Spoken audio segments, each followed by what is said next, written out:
کسی اینجا هست که بخواد با ما ارتباط بگیره؟ اگه کسی اینجا هست یه نشونه به ما بده. بچه حالا چه شده؟ حالا خوبی؟ حالا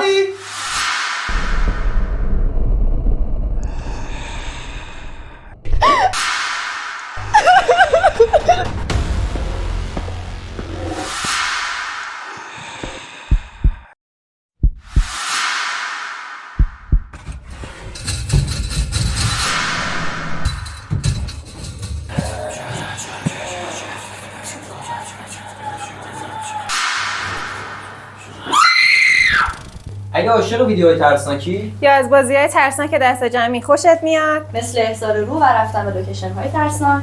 همین الان دکمه حسابو بکوب تا عضوی از خانواده ما باشی. ما بازیگرای تئاتریم و خیلی از ویدیوهایی که تو این چنل میبینین ساختگیه و سناریوهاش از قبل نوشته شده. اگه ویدیویی واقعی و بدون سناریو باشه حتما توی توضیحات ویدیو براتون مینویسم. لطفاً به کانال خودتون، یعنی اولین کانال گروهی یوتیوب فارسی در ژانر نمایش و ترس، سابسکرایب کنید و عضوی از خانواده ما بشید. دوستتون داریم.